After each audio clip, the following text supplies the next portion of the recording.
तो कितना क्वांटिटी खरीदे हैं, पता है कितना क्वांटिटी खरीदे हैं? मान लो 3, 4, तुम 5। केक खरीदे थे, 3, 4, 5।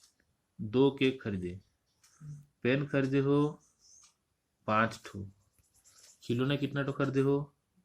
खिलौना खरीदे 3 ठो, कितना ठो? 3 ठो, ये रेशियो है। अच्छा, ये है उसका क्वांटिटी, हम क्या समझते हैं? क्वांटिटी, और इसको बोलते हैं वेट। क्या बोलते हैं इसको? वेट। वेट। वाह, वेट को क्वांटिटी भी बोला जाता है। अच्छा, सपोज एक केक खरीदे थे 10 रुपया में 2010 में, 2022 आते हैं तो अभी हो गया है 20 रुपया। पेन उस टाइम मिलता था 10 रुपया में, लेकिन अभी आज का रेट में कितना हो गया है? 30 रुपया। वाह, एक खिलौना उस जमाने में मिलता था 20 रुपया में, और आज हो गया है कितना? 50 रुपया। ऐसे हुआ है कुछ। वाह, क्लियर हुआ यहाँ तक?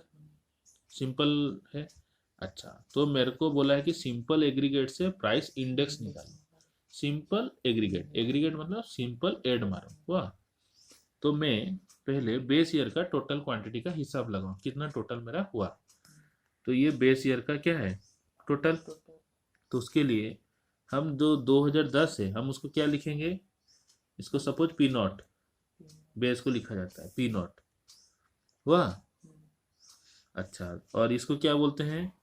अभी का ईयर को P1। मैं नीचे लिख रहा हूँ, तुम लोग ऊपर लिखना, जगह नहीं है बोल के। वाह, अच्छा, तो और ये वेट मतलब क्या है? क्वांटिटी, कितना तो क्वांटिटी। अच्छा, तो अगर मेरे को टोटल केक का रुपया चाहिए, क्या बेस ईयर का टोटल, तो मैं क्या करूँगा? मैं W को P नोट के साथ इंटू मारूंगा। किसके साथ?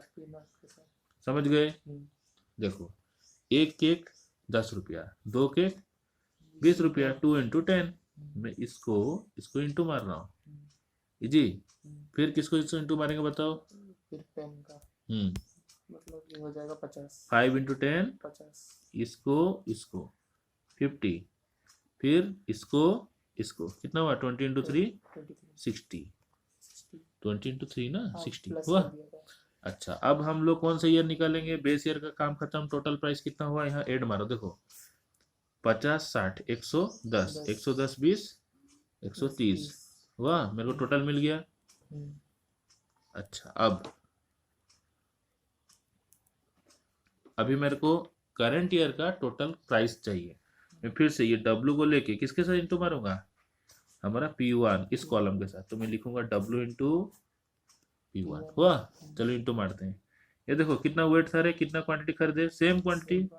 2 को इसके साथ इंटू मारेंगे। किसके साथ?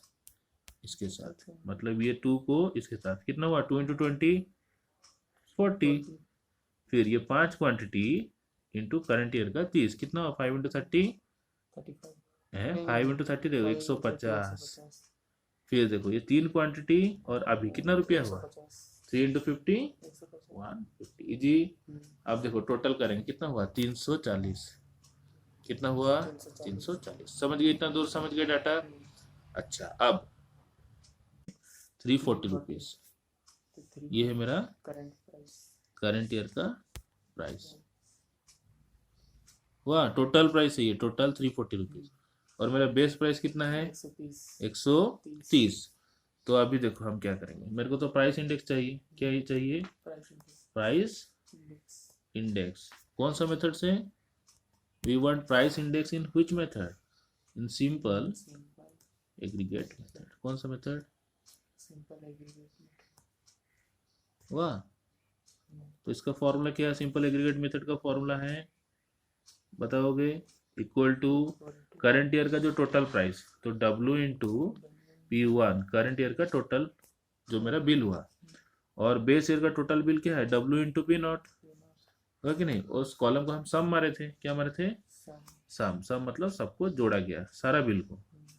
जो मेरा निकला टोटल बिल, उसमें इंटू 100। मतलब मैं देखना चाहता हूँ कि बेस ईयर का तुलना में मेरा जो करंट ईयर है, इसका प्राइस कितना परसेंटेज उससे ऊपर है कि उसका नीचे है। समझ गए?